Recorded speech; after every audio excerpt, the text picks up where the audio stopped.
اس فتویٰ بازی میں کسی کو مسلک میں داخل کرنے اور خارج کرنے کے معاملے میں لوگ بڑے جو ہے نا وہ جلد بازی کا مظاہرہ کرتے ہیں۔ کچھ لوگ ایسے ہیں کہ ان میں تعصب اتنا زیادہ ہے کہ وہ دوسروں پہ فتوے لگاتے ہیں کہ یہ اپنی اس رائے کے اظہار کی وجہ سے یا اپنے اس فعل کی وجہ سے اہل حدیث مسلک سے نکل گیا، یہ اس میں داخل ہو گیا۔ مثلا کسی نے مولانا مودودی کی تعریف کر دی تو اب یہ اہل حدیث نہیں رہا، کسی نے ڈاکٹر اسرار کو رحمہ اللہ لکھ دیا تو اب یہ سلفیت سے نکل گیا۔ علماء سے سوال کرنے کا طریقہ کار کیا ہے؟ اور بعض دفعہ تو دیکھا گیا ہے کہ لوگ علماء کے پیچھے پڑ جاتے ہیں کہ آپ میرا جواب کیوں نہیں دے رہے ہیں۔ تو وہ اگر اس قابل ہوگا آپ کی مدد کر دے گا، نہیں قابل ہوگا نہیں کرے گا، تو اس میں آپ کو ناراض ہونے کی کوئی گنجائش یا آپ کے پاس کوئی جواز نہیں۔ دوسری بات یہ ہے کہ جس طریقے سے وہ سوال کرتے ہیں، جی ذرا جلدی سے بتا دیں اس سوال کو کیا اس کا جواب ہے۔ ارے بھائی میں اپنے کام میں لگا ہوا ہوں، کچھ ہماری پروفیشنل ذمہ داریاں ہیں، ہمارا بریڈ اینڈ بٹر ہے، ہمیں وہ کام کرنے ہیں، کچھ ہماری فیملی لائف ہے، میں فیملی کے ساتھ بیٹھا ہوا ہوں۔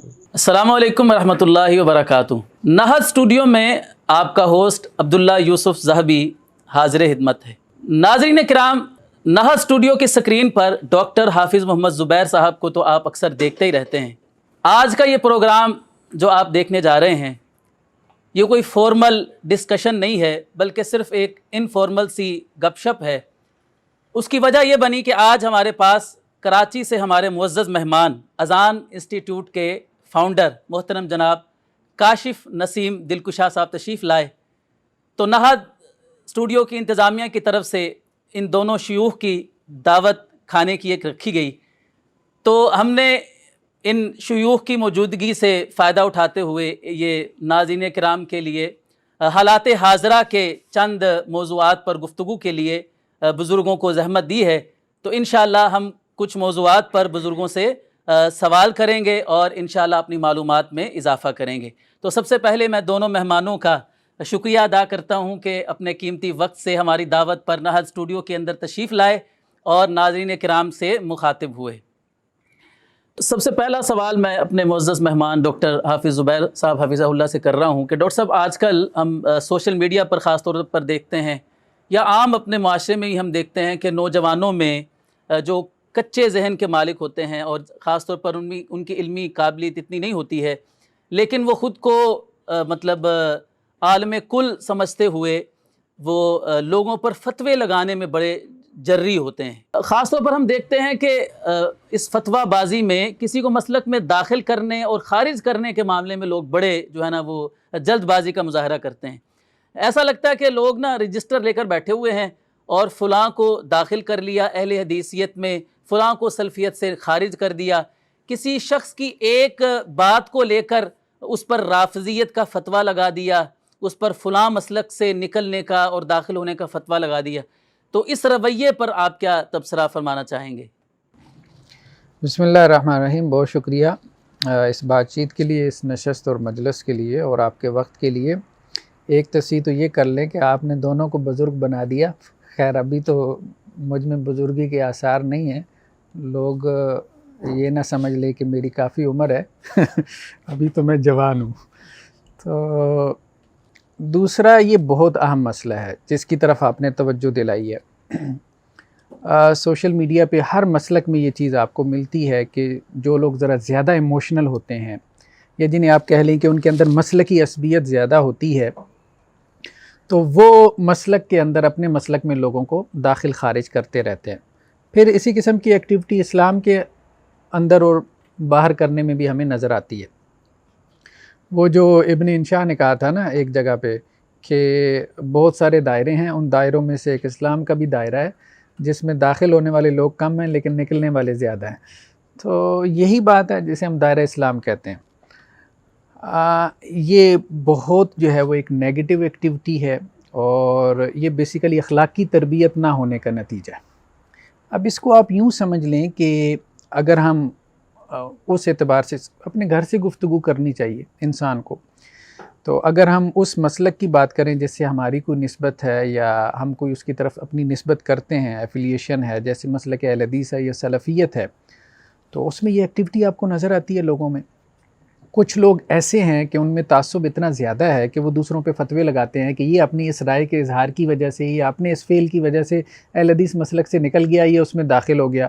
مثلا کسی نے مولانا مودودی کی تعریف کر دی تو اب یہ اہل حدیث نہیں رہا، کسی نے ڈاکٹر اسرار کو رحمہ اللہ لکھ دیا تو اب یہ سلفیت سے نکل گیا۔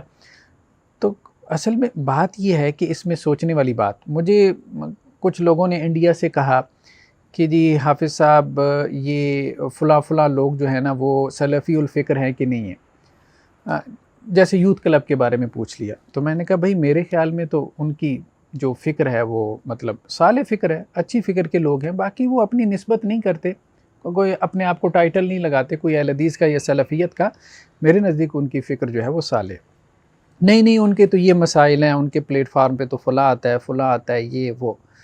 تو میں نے کہا ایسی چیزوں سے تو کسی کے اوپر فتویٰ نہیں لگتا جو چیزیں آپ بیان کر رہے ہیں، لیکن یہ ہے کہ کچھ لوگ جی فتویٰ لگا رہے ہیں. اچھا کچھ لوگ آپ کے بارے میں بھی کہہ رہے ہیں، مجھے کہنے لگ گیا نا وہ کہ جی آپ پتہ نہیں سلفی ہیں کہ نہیں، اہل حدیث ہیں کہ نہیں. میں نے کہا دیکھیں بات یہ ہے، وہ جو کہہ رہے ہیں نا کہ میں سلفی ہوں کہ نہیں، میں اہل حدیث ہوں کہ نہیں، اسے سلفی اور اہل حدیث ہونے کا سرٹیفکیٹ کس نے دیا ہے؟ کہتے ہیں کیا بات آپ کر رہے ہیں؟ میں نے کہا اس نے مجھ سے سرٹیفکیٹ لیا سلفی اہل حدیث ہونے کا. کہتے ہیں یہ کیا بات ہوئی؟ پھر تھوڑی دیر بعد ان کو بات سمجھ میں آ گئی ہے. بات یوں سمجھ میں آ گئی کہ سلفی اور اہل حدیث کوئی ہے کہ نہیں ہے، اس کی اتھارٹی کسی کے پاس نہیں ہے کہ چند لوگ جو ہے نا 10-12 جمع ہو کے وہ یہ سرٹیفکیٹ بانٹنا شروع کر دیں. دیکھیں ایک رویہ ہمارے ہاں کیا ہے، ہم دیکھتے ہیں مورخ اہل حدیث مولانا اسحاق بٹی صاحب علیہ الرحمہ، وسعت ظرفی ہے. جب علم آتا ہے نا تو پھر اخلاقی تربیت ہوتی ہے، تو پھر وسعت ظرفی پیدا ہوتی ہے. وہاں کیا آپ کو اپروچ نظر آتی ہے؟ زیادہ سے زیادہ لوگ آپ اہل حدیث کے دائرے میں داخل کریں. تو انہوں نے جب اہل حدیث علماء پہ کتابیں لکھی تو آپ دیکھیں گے ڈاکٹر اسرار احمد کا ذکر کیا اہل حدیث عالم دین کے طور پہ. ڈاکٹر صاحب علیہ الرحمہ میں بہت سی چیزیں ایسی تھیں، وہ رفع الیدین کے قائل تھے. آخر وقت میں وہ یہ فتویٰ دیتے تھے کہ ایک مجلس کی 3 طلاقیں جو ہے وہ ایک شمار ہوتی ہیں. اس طرح اور ڈاکٹر صاحب میں بہت سی ایسی چیزیں تھیں. تو اب ایک تو یہ رویہ ہے، اور دوسرا رویہ یہ ہے کہ جو بیچارہ اپنے آپ کو اہل حدیث کلیم کر رہا ہے اس کو بھی آپ اہل حدیثیت سے باہر کریں. تو کہنے کا مقصد یہ ہے کہ جن لوگوں نے دنیا میں کچھ کام کیا ہے آپ ان سے اہل حدیثیت کا ٹائٹل کھینچ لیں گے، ختم کر دیں گے، تو اس کے بعد پھر خود اگر آپ کو دنیا میں یہ بتانا پڑ جائے کہ آپ کے مسلک کی کیا خدمات ہیں، تو 2-4 مسلک کی کتابوں کے آپ کیا ثابت کریں گے کہ الہاد کے خلاف کیا کام ہوا ہے، فیمنزم کے خلاف کیا کام ہوا ہے، سیکولرزم لبرلزم پہ ہمارے مسلک کی کیا خدمات ہیں. ٹھیک ہے، وہ تو فرقہ پرستوں نے کی کوئی نہیں ہے نا، ان کو تو پتہ بھی نہیں ہوتا تو اس کا معنی کیا ہے، مفہوم کیا ہے. تو وہ جو لوگ تھوڑا سا اٹھ جاتے ہیں فرقہ پرستی سے یا مسلکی تعصب سے، وہ پھر امت کے لیول پہ جا کے سوچتے ہیں اور وہاں جا کے کوئی لبرلزم، فیمنزم، الہاد، ایتھیزم، سیکولرزم وغیرہ کے خلاف کام کرتے ہیں. تو ایسے لوگوں کو مسلک سے نکالنا تو یہ مسلک کی خدمت نہیں ہے، بلکہ یہ مسلک کے لیے تان بن جائے گا. کیونکہ آپ کے پاس لوگوں کو دکھانے کے لیے، ایون کہ دوسرے مسلک کو دکھانے کے لیے کچھ باقی نہیں ہوگا کہ آپ کے مسلک کی خدمات کیا ہیں، سوائے 4-5 یا 10-12 مسلک کی کتابوں کی. تو یہ رویہ بہت قابل مذمت ہے میرے خیال میں. اس میں نوجوانوں کی اخلاقی تربیت کرنے کی ضرورت ہے. اس ایکسرسائز کا کچھ فائدہ نہیں ہے مطلب، اور سوائے اس کے کہ ایک بگاڑ ہے بس، اور کچھ بھی نہیں. اور یہی اب دیکھیں سلفیوں میں یہ معاملہ ہوا، عرب سلفیوں میں سختی آئی، یہ اخوانی سلفی ہے، یہ قطبی سلفی ہے، یہ جہادی سلفی ہیں، یہ القاعدہ کے سلفی ہیں، یہ علمی سلفی ہیں، یہ مدخلی سلفی ہیں، سارے ایک دوسرے کو سلفیت سے خارج کر رہے ہیں. کیا فائدہ اس لڑائی کا؟ کیا فائدہ؟ وہ زدم زدہ میں جو ہے وہ ایک فتنہ بن گیا بس، اور یہ فتنہ یہاں پہ بھی شروع ہو جائے گا. اس سے بچنا چاہیے. آپ کچھ کہنا چاہیں تو اس میں کوئی تبصرہ. السلام علیکم ورحمۃ اللہ وبرکاتہ. نحمد و نصلی علی رسولہ الکریم، اما بعد. سب سے پہلے تو نہاد کی انتظامیہ کا شکریہ کہ انہوں نے اتنا ماشاءاللہ تکلف کیا اور بہت ہی لذیذ کھانے کا انتظام کیا. اللہ آپ لوگوں کو جزائے خیر دے. جو عبداللہ صاحب نے سوال کیا میں سمجھتا ہوں کہ بڑا اہم سوال ہے، اور ڈاکٹر زبیر صاحب نے بھی اس پہ تفصیلی گفتگو کی. تو میں تو سوچ رہا تھا کہ ہمارا اگر دین کا سنجیدگی سے مطالعہ کیا جائے اور نبی کریم صلی اللہ علیہ وسلم کی سیرت کا مطالعہ کیا جائے، صحابہ کرام رضوان اللہ علیہم اجمعین کی سیرت کا مطالعہ کیا جائے، تو آپ دیکھیں گے کہ ان کے زمانے میں بھی لوگ فسق و فجور کے مرتکب ہوتے تھے اور بہت ساری غلطیاں بھی کر بیٹھتے تھے. منافقین بھی مدینہ کے اندر موجود تھے، لیکن ہمیں نہیں ملتا کوئی فتویٰ کہ کسی صحابی نے کسی کے بارے میں کوئی فتویٰ دیا ہو. بلکہ اگر میں یہ کہوں کہ عمر بن خطاب رضی اللہ عنہ سے بڑھ کر کون سلفی اور اہل حدیث ہوگا، یا ابوبکر صدیق رضی اللہ عنہ سے بڑھ کر کون سنت پہ عمل کرنے والا اور اللہ کے نبی صلی اللہ علیہ وسلم سے محبت کرنے والا ہوگا، لیکن مجھے یہ بتائیے کہ ان لوگوں کی فکر یہ ہوتی تھی کہ یہ سلفی ہے کہ نہیں، یہ اہل حدیث ہے کہ نہیں، اس کو اندر کر لو، اس کو باہر کر لو، یا ان کی فکر یہ ہوتی تھی کہیں میں منافق تو نہیں ہوں، میرا اللہ کے ہاں کیا مقام ہوگا؟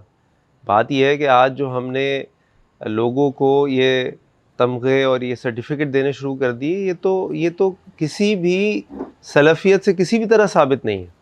ایک حقیقت میں سلفی جو سلف صالحین کے اسوہ پر عمل کرنے والا ہوگا، صحابہ سے محبت اور اللہ کے نبی سے محبت کرنے والا ہوگا صلی اللہ علیہ وسلم، وہ تو ہر وقت اپنی فکر میں ہوگا کہ میں کہاں کھڑا ہوں۔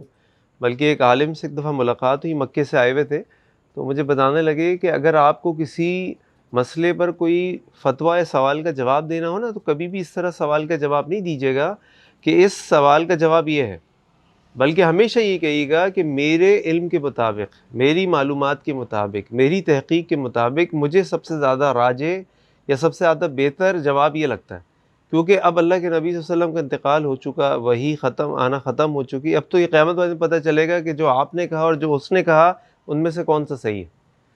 تو جب ہمارے اندر سے یہ عاجزی اور انکساری ختم ہو جاتی ہے نا، تو وہاں سے تکبر اور بدتمیزی، بد اخلاقی شروع ہو جاتی ہے۔ اور جب انسان کے اندر عاجزی و انکساری ہوتی ہے تو ہر وقت وہ اپنے بارے میں سوچتا ہے کہ میں کتنی غلطیوں پر ہوں، میں کیا سوچ رہا ہوں، مجھ سے کوئی گناہ تو نہیں ہو رہا۔ تو یہ اصل میں ہماری فکر ہونی چاہیے۔ کل میں اتفاق سے عقیدے کا ایک کورس پڑھا رہا ہوں، تو اس کی کلاس میں بات ہو رہی تھی کہ کیا دنیا میں ولی اللہ موجود ہے؟ تو جناب بالکل موجود ہے، لیکن ولی اللہ کون ہوتے ہیں؟ ولی اللہ کی کچھ شرائط ہیں، یعنی نیک لوگوں کی کچھ شرائط ہیں۔ نمبر ایک، اللہ تعالیٰ نے فرمایا الذین آمنوا وکانوا یتقون، وہ ایمان والے ہوتے ہیں اور وہ تقوی اختیار کرنے والے ہوتے ہیں۔ اور ولی یا اللہ کے نیک بندوں کی صفت یہ ہوتی ہے کہ وہ اپنی فکر کرنے والے ہوتے ہیں، دوسروں پہ سرٹیفکیٹ نہیں، اپنی فکر کرنے والے ہوتے ہیں۔ اس لیے ہم دیکھتے ہیں عمر بن خطاب ہوں، ابوبکر صدیق ہوں، عثمان غنی رضی اللہ عنہ، ان کو فکر ہمیشہ ہوتی تھی کاش میں کوئی درخت ہوتا، کاش میں یہ ہوتا، کاش مجھ سے حساب کتاب نہ کیا جاتا۔ یہ کیوں فکر کرتے تھے؟ ان سے بڑھ کر دین کو سمجھنے والا، ان سے بڑھ کر نبی کریم صلی اللہ علیہ وسلم سے محبت کرنے والا، ان سے بڑھ کر فقہ کو، عقیدے کو سمجھنے والا کون ہو سکتا ہے؟ لیکن ہم نے تو نہیں پڑھا سنا کہیں کہ کسی کو انہوں نے سرٹیفکیٹ جاری کیا ہو کہ بھائی تم یہ ہو اور تم یہ ہو۔ بلکہ اللہ کے نبی صلی اللہ علیہ وسلم کی عادت مبارکہ بھی یہ تھی کہ اگر، جیسے ہم سب جانتے ہیں واقعہ عفک کے موقع پر عبداللہ بن ابی نے وہ باتیں کرنا شروع کی، کچھ صحابہ کرام بھی اس سے بھی کچھ لغزشیں ہو گئیں، تو اللہ کے نبی صلی اللہ علیہ وسلم نے اس کے باوجود ممبر پہ کھڑے ہو کے یہ نہیں کہا کہ کون عبداللہ بن ابی کے خلاف میری مدد کرے گا، بلکہ یہ کہا کہ اس شخص کے خلاف جو مجھے اور میرے گھر والوں کو اذیت دے رہا ہے، اس کے خلاف کون میری مدد کرے گا، اس کا بھی نام نہیں لیا۔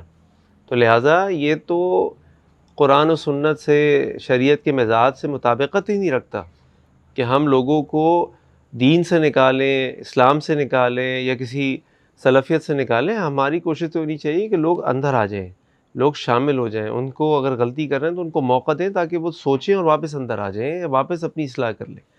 تو میں سمجھتا ہوں کہ یہ کسی بھی طور پہ مناسب نہیں ہے، یہ تو روش اور منہج ہی نہیں ہے اسلام کا اور مسلمانوں کا کہ وہ اس طرح کی باتوں میں اپنا وقت ضائع کریں یا اس طرح کی باتوں میں اپنے آپ کو مشغول کریں۔ اللہ تعالیٰ ہم سب کی حفاظت فرمائے۔ بس اس میں ایک اضافہ چھوٹا سا میں اور کر دوں کہ جب جسم کا کوئی حصہ خراب ہو جاتا ہے تو آپ اس کو کاٹ تو دیتے ہیں، جیسے آپ کو اپنی ٹانگ تو یہ، لیکن یہ ہے کہ اس کی تکلیف آپ اپنے دل میں بہت محسوس کرتے ہیں۔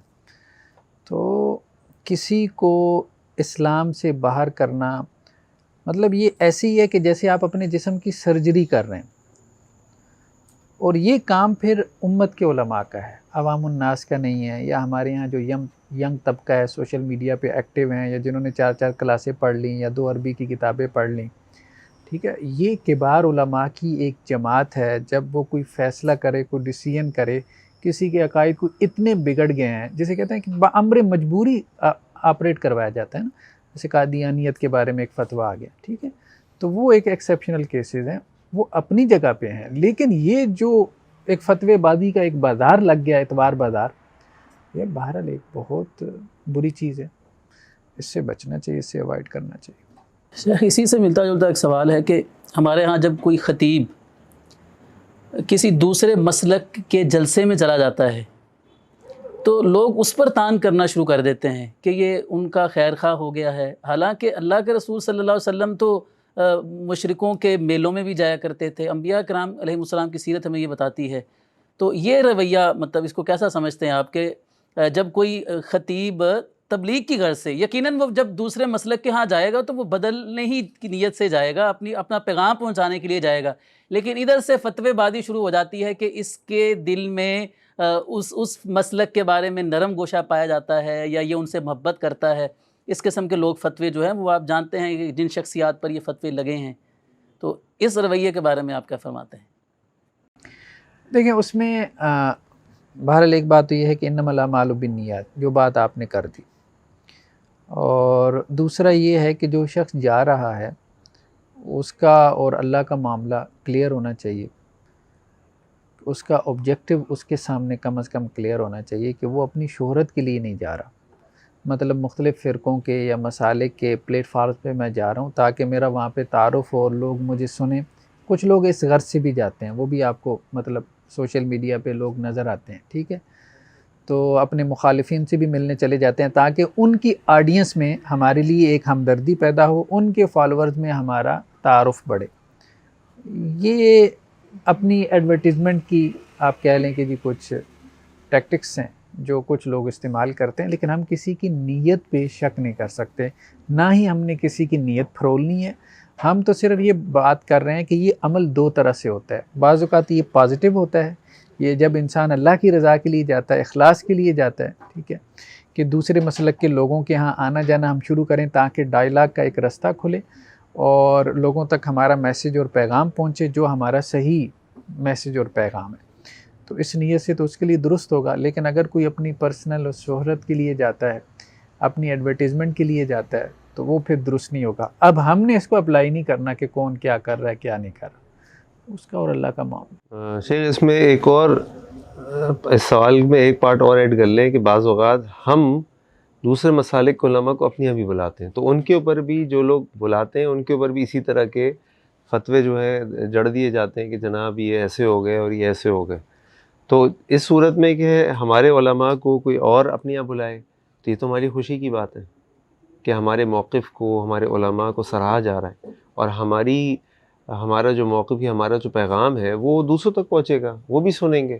اور الحمدللہ ہم سمجھتے ہیں کہ ہمارا پیغام جو ہے قرآن و سنت پر مبنی ہے اور دلائل پر مبنی ہے. تو ہماری بات جب دوسروں تک پہنچے گی تو انشاءاللہ اللہ تعالیٰ ان کے دلوں میں بھی اس کا اثر ڈالیں گے، اگر جیسے ڈاکٹر صاحب نے کہا کہ اخلاص کے ساتھ جائیں گے، اچھی نیت کے ساتھ جائیں گے. اور جہاں تک بات ہے دوسروں کو اپنی یہاں بلانے کے لیے، تو یہ تعامل تو ہمارے سلف صالحین میں بھی تھا، ہمارے بر صغیر کے علماء میں بھی تھا، پاکستان کے علماء میں بھی تھا. کچھ عرصے پہلے میں حافظ مسعود عالم صاحب کے گھر گیا فیصل آباد، اور میں نے ان سے سوال کیا کیونکہ ہم اذان کے تحت کچھ کانفرنسز کرتے ہیں مختلف شہروں میں، کرتے تھے جب کووڈ سے پہلے. تو اس میں ہم بعض اوقات دوسرے مسالک کے علماء کو بلاتے تھے، کیونکہ ڈاکٹر حماد تقوی صاحب ایک دفعہ آئے تھے تو کہنے لگے آپ بلایا کریں، اس کا فائدہ ہوتا ہے. اس کا فائدہ یہ ہوتا ہے کہ جب آپ کسی ایسے عالم کو بلاتے ہیں جو دوسرے مسلک کا ہے تو ان کے لوگ بھی آپ کے پروگرام میں ان کی محبت میں یا ان کی عقیدت میں آتے ہیں، وہ آپ کے علماء کو آ کے سنتے ہیں، وہ آپ سے قرآن و سنت کی دعوت سنتے ہیں، اور پھر آپ کے علماء کا بھی ان کو تعارف ہوتا ہے. تو جب ہم نے یہ کرنا شروع کیا تو کچھ ساتھیوں نے اعتراض کیا کہ بھئی آپ صحیح نہیں کر رہے، آپ ان کو پلیٹ فارم دے رہے ہیں، آپ ان کو اسٹیج دے رہے ہیں، آپ ان کے پیغام کو دوسروں تک پہنچا رہے ہیں. پہلا جواب تو ان کو یہ دیا کہ جی ہم جو بھی کر رہے ہیں اپنے علماء کی، کبار علماء کی اجازت سے اور ان کے مشورے سے کر رہے ہیں، کیونکہ ہماری یہ لجنہ ہے، ہم ان سے سوال ان کے سامنے رکھتے ہیں کہ ہم فلاں اسپیکر کو بلانا چاہتے ہیں، فلاں عالم کو بلانا چاہتے ہیں، وہ کہتے ہیں جی ٹھیک ہے بلا لیں. اور دوسرا حافظ صاحب نے یہ کہا کہ مجھے یاد ہے کہ میں جب چھوٹا تھا تو میں اپنے والد صاحب کے ساتھ لاہور کانفرنسز میں جاتا تھا مدارس کی. تو ایک مدرسے کی کانفرنس میں جاتے تھے، بہت بڑا مدرسہ تھا، اس کی 2-3 روزہ کانفرنس ہوتی تھی. اس کے آخری دن اس ہمارے اہل حدیث مدرسے کے شیخ الحدیث کی ہدایت یہ تھی کہ آخری دن آخری تقریر کے لیے فلاں حنفی عالم کو بلانا اور اس کو توحید کا موضوع دینا، کیونکہ وہ بہترین تقریر کرتا ہے توحید کے. کہنے لگے یہ تعامل ہوتا تھا ہمارے کبار علماء کا، ہمارے سلف صالحین کا. آج ہمارے اندر سے یہ سارا تعامل ختم ہو گیا. ہم ذرا سی بات پر جو ہے امت کے ٹکڑے کرنے کو تیار ہو جاتے ہیں، بجائے یہ کہ جوڑنے کی بات کریں، بجائے یہ کہ جن چیزوں پہ ہمارا اتفاق ہے ان کی بنیاد پہ آگے بڑھیں، ایک دوسرے سے بات چیت کریں، قریب آئیں تاکہ اپنی بات دوسروں تک پہنچائیں. اور یہی ایک حکمت کا اور اچھا طریقہ ہے. لیکن آج اللہ تعالیٰ بس رحم فرمائے کہ جہاں یہ ہوتا ہے وہاں پہ یہ جذباتی پن وہ ساری چیزیں شروع ہو جاتی ہیں. ہمارے بڑے علماء کو اعتراض نہیں ہے، لیکن وہ جو ابھی ابتدائی مراحل میں اپنے علمی دورے کے اور اس طرح کے، تو وہ جذبات میں آ جاتے ہیں. ابھی جب وہ فارغ ہو کے نکلے ہوتے ہیں تو ان کے جذبات بڑے جو ہے وہ عروج پر ہوتے ہیں، اور اس کے تحت وہ اچھے خاصا جو ہے وہ اپنے کردار اور اپنے اخلاق ان سب کو خراب کر دیتے ہیں. ایسا میرا خیال ہے نہیں کرنا چاہیے ہمیں. ایک بات جو میرے ذہن میں آ رہی ہے ابھی جو کاشف صاحب نے بات کی ہے کہ ہمیں جو ہے نا صرف اپنے مسلک کا عالم نہیں بننا ہے، اسکالر نہیں بننا، بلکہ امت کا عالم اور اسکالر بننا ہے. تو جب آپ نے امت کی رہنمائی کرنی ہے نا، یعنی اگر آپ اہل حدیث اور سلفیت ہیں، تو جب آپ نے امت کی رہنمائی کرنی ہے تو امت میں تو صرف اہل حدیث نہیں ہے، کتنے پرسنٹ ہوں گے؟ پھر آپ کو اپنے مسلک سے باہر نکلنا پڑے گا. مسلک کا عالم دین بننا یہ کوئی بڑا ٹائٹل نہیں ہے، بہت چھوٹا ٹائٹل ہے. امت کی رہنمائی یہ بہت بڑا ٹائٹل ہے، اور یہ اصل میں نبی کرتے تھے. تو یہ اسی وقت ممکن ہے کہ جب آپ تمام مسالک کے ساتھ وسعت ظرفی کا مظاہرہ کرتے ہوئے ان کے ساتھ اپنا رابطہ اور تعامل بڑھائیں گے. بہرحال وہ اصول و ضوابط کے تحت ہونا چاہیے، وہ بات تو ٹھیک ہے، اور اچھی نیت کے ساتھ ہونا چاہیے. میں نہیں سمجھتا کہ ایک مطلب سنجیدہ عالم دین جب دوسرے مسلک کے سٹیج پر جائے گا تو ان کے خلاف کوئی بات بھی نہیں شاید کرے گا. اگر سنجیدہ عالم دین ہوگا تو وہاں جا کوئی پھڈا بھی نہیں ڈالے گا یا کوئی ایسی بات نہیں کرے گا کہ جس سے اس مسلک کے چاہنے والوں کو یا سامعین کو کوئی مسئلہ بنے، کیونکہ وہ دوسرے مسلک کی رعایت کرتے ہوئی جو ہے نا وہ گفتگو کرے گا. اس کا خیال رکھا جاتا ہے عام طور پر جب دوسرے مسلک کے سٹیج پہ جایا جاتا ہے. ڈاکٹر صاحب اسی حوالے سے ایک اور ایشو آج کل جو چل رہا ہے، افغانستان میں اللہ تعالیٰ نے ان کو فتح عطا فرمائی، وہاں پر حکومت قائم ہوئی، تو ہمارے اہل حدیث احباب کو، سلفی حضرات کو یہ کچھ مطلب کہہ لیں تحفظات ہیں. ان کا یہ کہنا ہے کہ ماضی میں بھی جب ان لوگوں کے حکومت وہاں پر ملی، چونکہ یہ مسلکاً حنفی لوگ ہیں، تو اہل حدیث کے ساتھ ان کا رویہ جو ہے وہ ماضی میں ٹھیک نہیں رہا. مطلب یہ مثالیں بھی سننے میں آتی ہیں کہ جو رفع الیدین کرتا تھا اس کا ہاتھ کاٹ دیا جاتا تھا وغیرہ، یہ سننے میں باتیں آئی ہیں.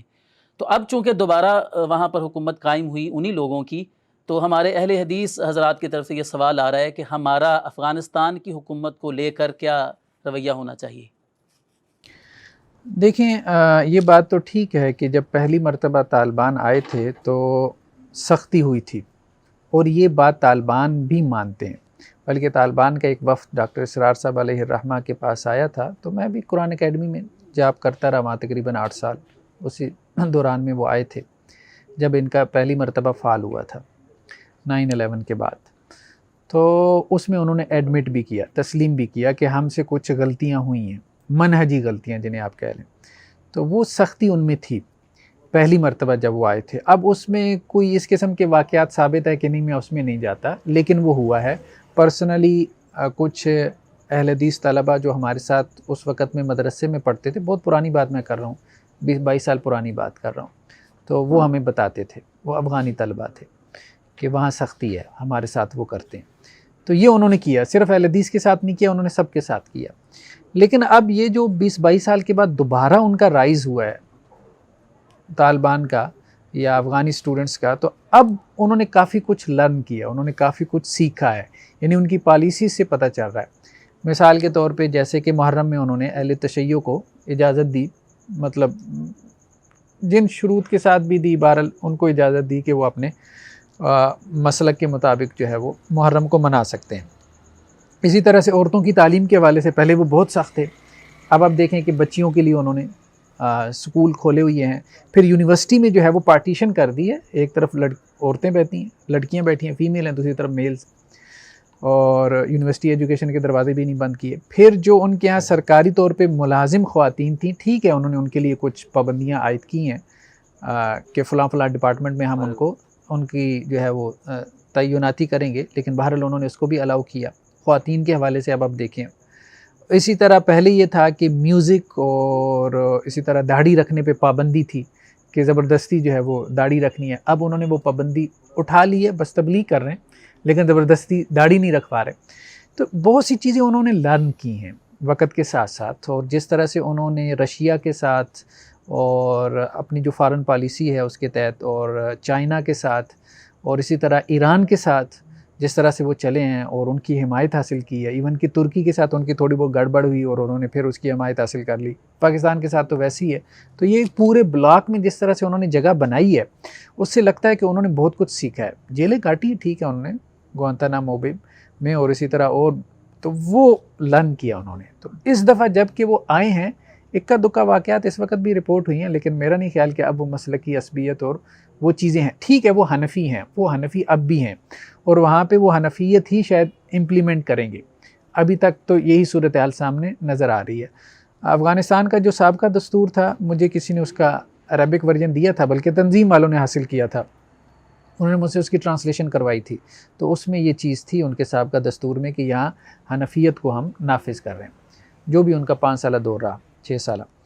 تو اب کی بار بھی یہی لگ رہا ہے، لیکن اس میں ان کو سجیشن دی جا سکتی ہے. جیسے ٹویٹر پہ ایک امارت اسلامیہ کا بنا ہوا تھا ایک اکاؤنٹ تھا، پتہ نہیں آفیشیل تھا کہ نہیں، لیکن اس میں انہوں نے ایک دفعہ ایک ٹویٹ کیا ہوا تھا کہ امارت اسلامیہ کے لیے کوئی تجویز دینا چاہیں. تو میں نے وہاں یہی تجویز دی کہ آپ کتاب و سنت کو براہ راست نافذ کریں. پاکستان میں حنفی اگرچہ میجورٹی میں ہیں لیکن مختلف مسالک ہیں یہاں پہ. تو ہمارے ہاں قرارداد مقاصد ہو یا اس کے بعد علماء کے 22 نکات ہوں یا اس کے بعد جتنی بھی یہاں پہ نفاذ شریعت کے حوالے سے اجتماعی کاوش ہوئی ہے، اس میں ایک نعرہ لگا ہے، اور وہ نعرہ کیا تھا کہ کتاب و سنت کا نفاذ. کیونکہ سیکولر جو طبقہ تھا وہ یہ کہتا تھا بھئی کس کا اسلام نافذ کریں گے، حنفی، دیوبندی، بریلوی، صوفی، سلفی، شیعہ کا کس کا اسلام؟ تو اس کا جواب ایک ہی تھا، کتاب و سنت، اور اس پہ سارے مسالک کے علماء نے ایگری کیا.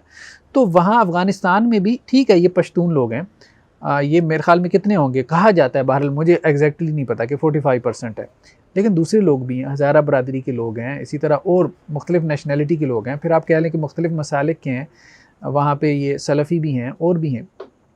تو اب یہی بات ہو رہی ہے دوسرے ممالک کی طرف سے بھی کہ ان کو چاہیے کہ ان کو بھی اپنی حکومت میں، چلیں حکومت میں شامل نہ کریں وہ ٹھیک ہے، جس طرح سے وہ آئے ہیں ان کی اپنی ایک ایفرٹ ہے، لیکن یہ ہے کہ اس میں کم از کم نظام اور سسٹم ایسا رکھیں کہ جس میں باقیوں کے لیے بھی گنجائش ہو، اور کم از کم مذہبی لوگوں کے لیے تو ضرور ہو، کیونکہ مذہب کے نام پہ یہاں لڑائی ہوتی رہی تو مذہب کے نام سے یہاں آگے بھی لڑائی اگر چلتی رہی تو یہ پھر معاملہ یہاں رکے گا نہیں.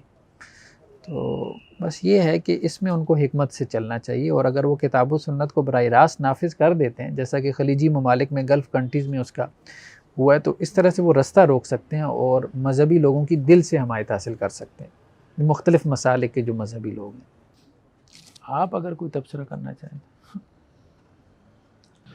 شیخ صاحب نے تفصیل سے اس پہ بات کر لی. میں تو صرف یہ کہوں گا کہ دیکھیں ہمارے پاس کیا آپشن ہے.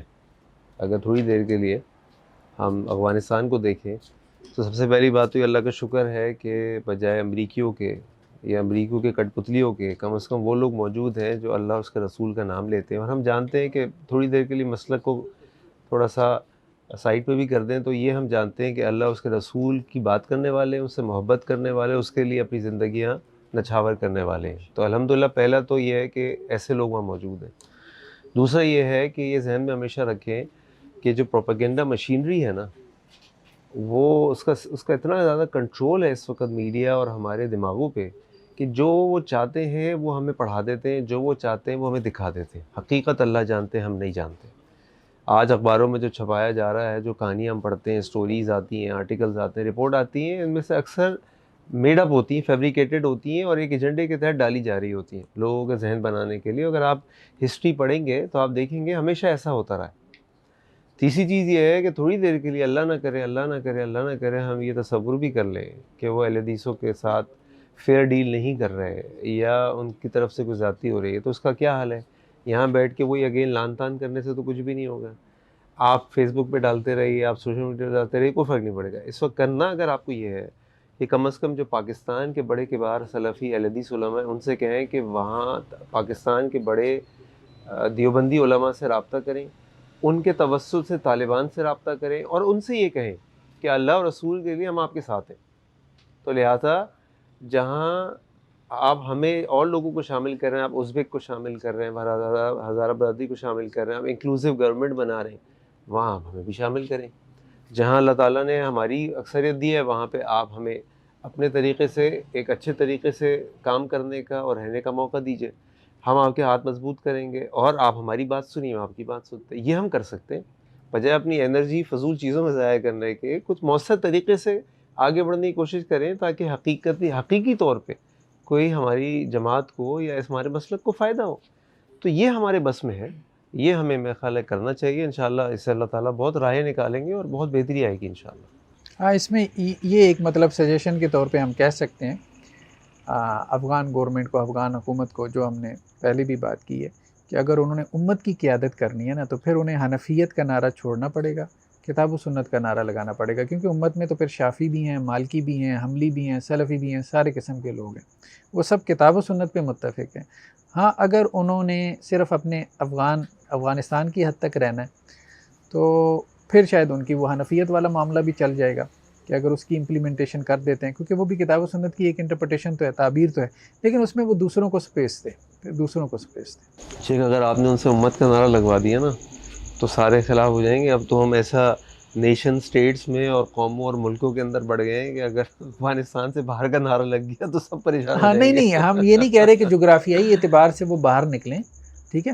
امت کی قیادت سے مراد, جیسے ہم نے مسلک میں بات کی تھی نا, کہ ایک ہے فکری قیادت, تو اگر انہوں نے امت کی فکری اور علمی قیادت کی جو ایک سیٹ ہے نا, اس پہ اگر انہوں نے آنا ہے تو انہیں کتاب و سنت کا نعرہ لگانا پڑے گا, جہاں سب لوگ متفق ہو جائیں گے. دیکھیں نا, غلبہ دو قسم کا, ایک سیاسی ہے, ایک فکری غلبہ ہے. تو امریکہ کا یا نیٹو وغیرہ کا, وہ ان کا غلبہ جو ہے, یورپ وغیرہ کا, مغرب کا, وہ دونوں اعتبار سے ہے. کم از کم ان کے فکری غلبے سے تو نکلیں, اور اس کے لیے اسٹرانگ جو ہے نا وہ پیچھے ایک سٹیٹ چاہیے. تو اصل میں دیکھیں دو چیزیں ہیں نا, نالج اینڈ پاور. علم کتابوں میں رہ جاتا ہے جب تک اس کے پیچھے اسٹیٹ کی پاور نہ ہو. اب ان کے پاس آ گئی ہے اسٹیٹ کی قوت, ان کا جو بیانیہ نریٹو ہوگا نا, جب اس کے پیچھے اسٹیٹ کی پاور ہوگی تو وہ پھر ایسے جنگل کی آگ کی طرف پھیلے گا.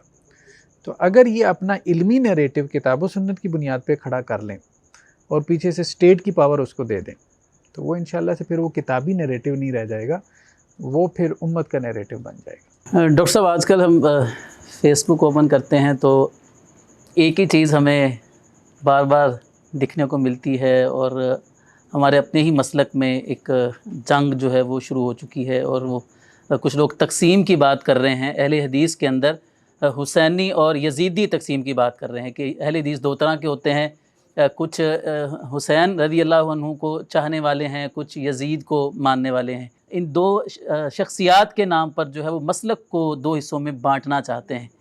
تو ایک جنگ سی چھڑی ہوئی ہے, اور سوشل میڈیا پر ماحول جو ہے وہ خراب ہوا ہے, گالم گلوچ اور کھینچا تانی, ایک دوسروں پر لان تان تک معاملہ جو ہے وہ پہنچ چکا ہے.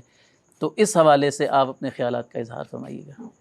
دیکھیں, بہرحال اس میں سوشل میڈیا پہ میں نے بھی وہ چیزیں دیکھی ہیں جو حسینی اور یزیدی کے حوالے سے ہیں, تو وہ ایسی نہیں ہیں کہ ہم ان کو یہاں پہ بیان بھی کر سکیں. مطلب اس میں جتنا گالم گلوچ ہوا ہے, جتنا لان تان ہوا ہے دونوں طرف سے, اور فالوورز کا جو طبقہ ہوتا ہے انہوں نے کیا ہے, اور وہ زیادہ تر فیک آئی ڈیز ہوتی ہیں.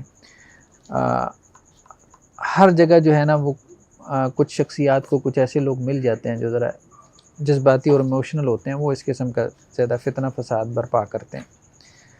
تو عام طور پہ جو اہل علم ہوتے ہیں ان کا رویہ محتاط ہوتا ہے بہت سے معاملات میں.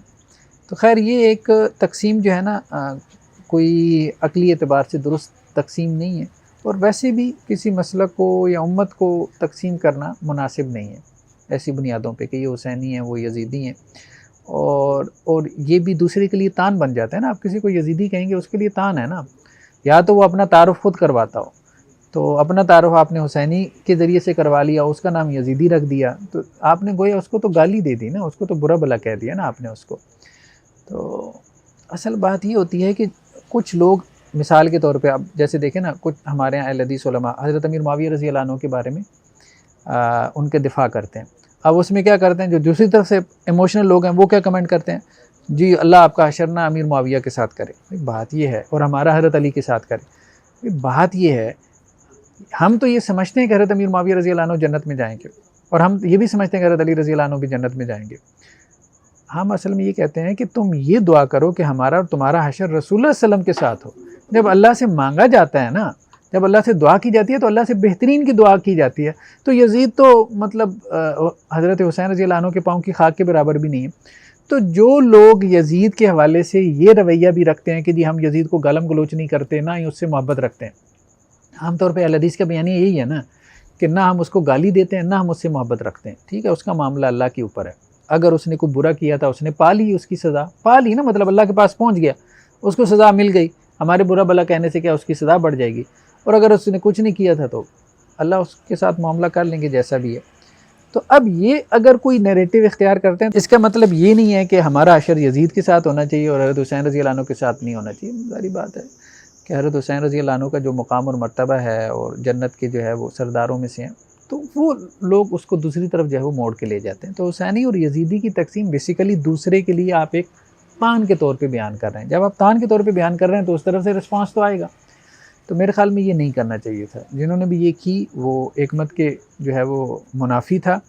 پھر اس کا رد عمل بھی آیا، رسپانس بھی آیا، اور پھر جب رسپانس آیا تو پھر اس پہ مزید اس طرف سے رد عمل پیدا ہوا. اب اس میں کرنے کا کام کیا؟ دیکھیں، گروپ بندی تو ہو گئی ہے.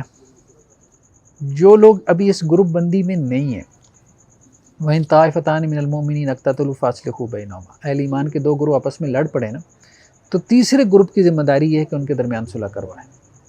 ٹھیک ہے، تو یہ صلح کروانا جو ہے نا تھرڈ پارٹی کو چاہیے کہ صلح کروائے. وہ ہمارے جو عمر صدیق صاحب ہیں ان کے پاس بھی جائیں، ان کو بھی کہیں بھائی فائدہ نہیں ہے. ٹھیک ہے، اب ٹھیک ہے ان کی ایک ماضی رہا ہے مناظروں کا، اب وہ مناظروں کا دور بھی نہیں رہ گیا. تو بہت ساری چیزیں ایسی ہیں کہ جس سے اب امت میں جو ہے وہ فساد برپا ہوگا، اور خاص طور پہ مسلک کے لیے وہ مفید نہیں ہے.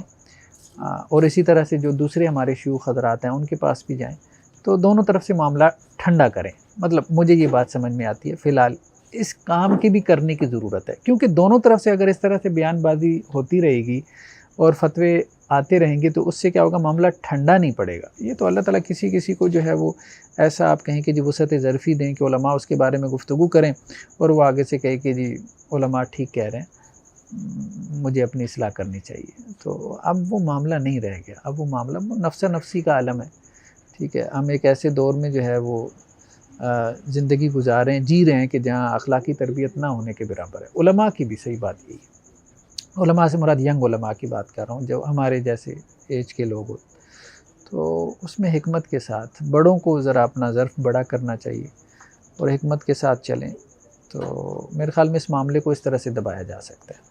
سر یہ چیز جو ہے وہ معاشرے میں کیسا اثر ڈال رہی ہے؟ مطلب جب لوگ دیکھتے ہیں کہ اس طرف بھی علماء کرام ہیں، اس طرف بھی علماء کرام ہیں، اور آپس میں لڑ جھگڑ رہے ہیں، ایک دوسرے پر لان تان کر رہے ہیں، تو اس سے اسلام کا کیسا امیج جو ہے وہ معاشرے میں جاتا ہے اور لوگ کیا تاثر لیتے ہیں؟ میرے ایک استاد نے مجھے ایک دفعہ نصیحت کی کہ جب بھی آپ ممبر پر کوئی بات کہیں نا تو یاد رکھیں جو سننے والے ہیں وہ اس کو ملٹی پلائی بائی 10 کریں گے، اور جو آپ کا معافی الضمیر ہے ضروری نہیں ہے کہ وہ آپ کی معافی الضمیر کو سمجھ جائیں. تو جو الفاظ آپ نے زبان سے نکالیں، جو اشارے آپ استعمال کریں، جو کنائے آپ یوز کریں، بہت احتیاط سے کریں. تو اگر اہل علم ایک دوسرے کی عزت نہیں کریں گے تو وہ لوگ جن کے پاس نہ علم ہے اور نہ علماء کے مقام کا ان کا علم ہے تو وہ کیسے اہل علم کی عزت کریں گے؟ آج اسی لیے ہم دیکھتے ہیں کہ تمام مسالک میں اگر آپ موازنہ کریں تو سب سے زیادہ اپنے علماء کا کم احترام ہمارے اہل حدیث ساتھی کرتے ہیں، سب سے زیادہ کم احترام. ٹھیک ہے، ہم کہتے ہیں کہ بعض مسالک میں غلو ہوتا ہے علماء کی احترام میں، ٹھیک ہے، لیکن غلو نہ کریں تو کم از کم ڈیو رسپیکٹ تو دیں. لیکن اسی وجہ سے کہ ایک عالم ابھی ایک بات کہہ کے جاتا ہے اور دوسرا ہمارا اہل حدیث عالم اگلے دن شام میں آ کے یا اگلے جمعے میں آ کے اس کا رد کر دیتا ہے، نام لے کے رد کر دیتا ہے اس کے پورے، یعنی اس کے موقف کو یہ نہیں کہتا کہ بھائی یہ بھی ایک موقف ہے، یہ بھی ایک موقف ہے.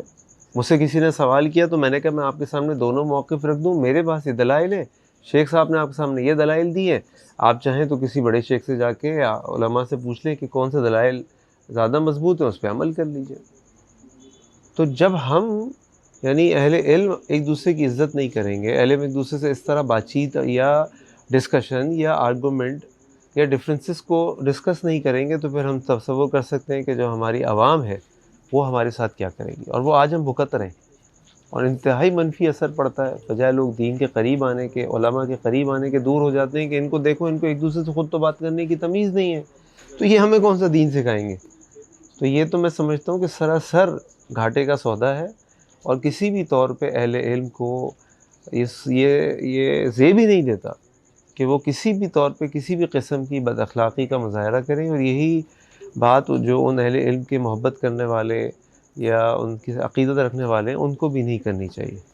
یہ بات اہم انہوں نے کی، بہت اہم کی، کہ اس جھگڑے سے علماء کا امیج بہت خراب ہوا، کہ علماء بھی ایسی گالم گلوچ کر سکتے ہیں، ایسی زبان استعمال کر سکتے ہیں، ایسی بد جو ہے وہ خلقی کا جو ہے وہ مظاہرہ کر سکتے ہیں. تو جو لوگ پہلے ہی دین سے دور ہیں وہ تو اور ہی دور ہوں گے، جو دین کے قریب ہیں وہ بھی دین سے متنفر ہوں گے، سوائے اس کے کہ جیسے کہتے ہیں نا کہ جی پیر اڑتا نہیں ہے مرید اڑا دیتے ہیں. تو وہ چند ایک فالورز ہوتے ہیں، میں نے کہا جنہیں ہم جھلے کہہ سکتے ہیں، وہ ہر شخصیت کے پیچھے اس کے بلائنڈ فالورز ہوتے ہیں، وہ اڑاتے رہتے ہیں. خود ان کی بھی اپنی اخلاقی تربیت نہیں ہوتی، اور وہی اصل میں اپنے شیخ کو یا اپنے مقتدا کو جو ہے وہ تباہ و برباد کرنے کے ذمہ دار ہوتے ہیں. بس ایسے لوگوں سے ہمارے علماء کو بھی بچنا چاہیے، اس قسم کے جو ہے وہ. شاہ صاحب، لوگ دینی رہنمائی کے لیے اہل علم کی طرف رجوع کرتے ہیں، تو سوال پوچھنے کا پہلا طریقہ تو یہی ہوتا تھا کہ افتاء سینٹر بنے ہوئے ہوتے تھے، یا مساجد میں مدارس میں لوگ علماء سے فتویٰ پوچھنے کے لیے جاتے تھے. تو جب سے یہ سوشل میڈیا آیا ہے تو یہ واٹس ایپ پر گروپ بنے ہیں، علماء نے باقاعدہ خود سے گروپ بنائے ہوئے ہیں اور اس میں لوگ شامل کیے ہیں تاکہ کسی کو اگر مسئلہ ہو تو وہ علماء سے رہنمائی حاصل کر لے.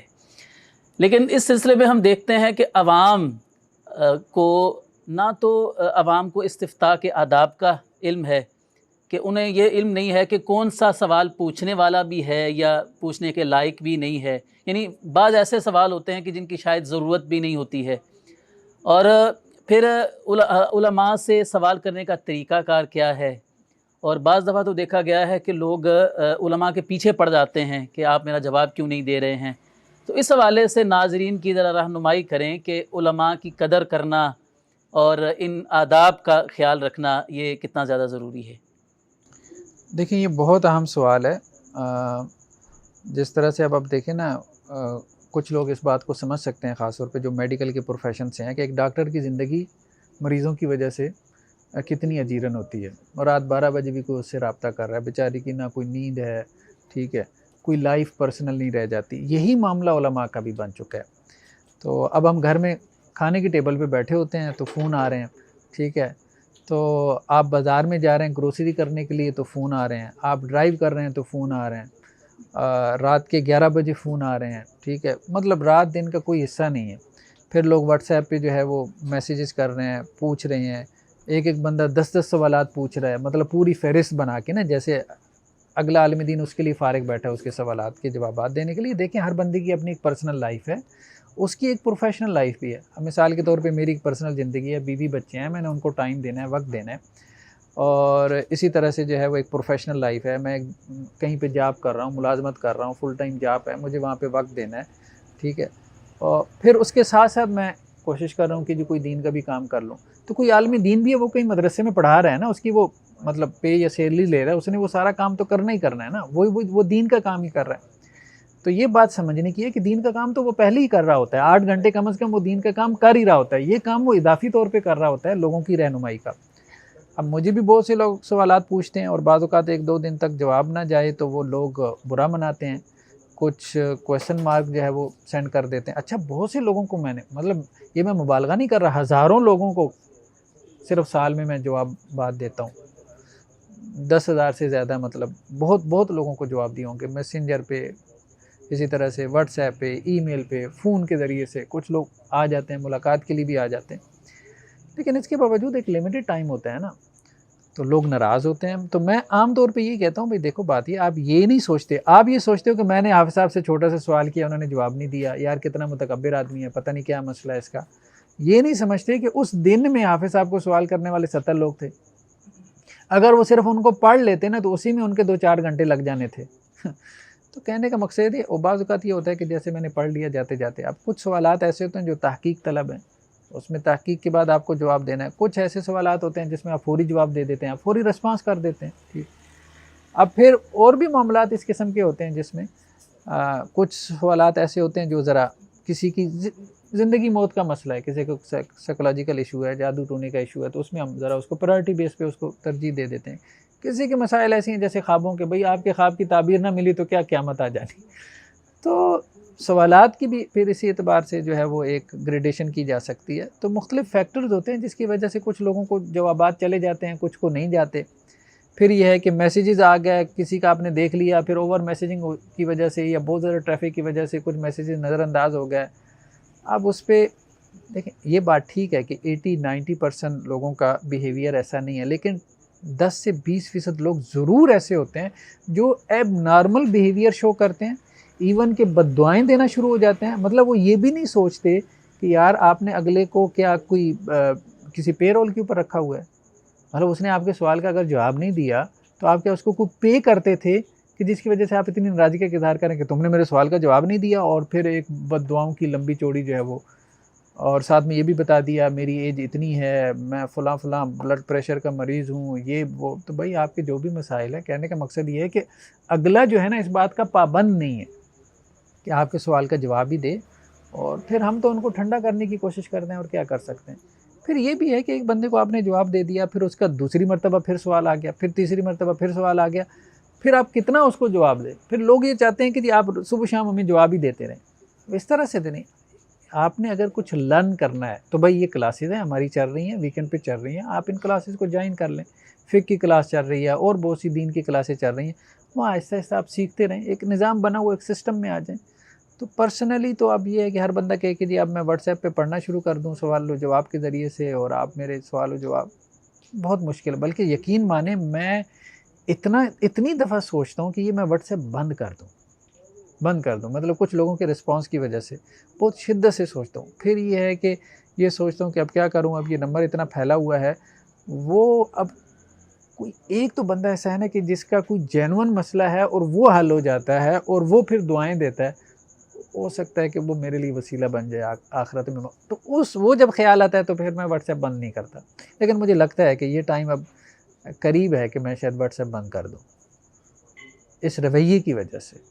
اور اس میں لوگ سمجھتے نہیں ہیں دوسروں کی مصروفیات اور علماء کی جو ہے نا مطلب ان کی ضرورتوں کو۔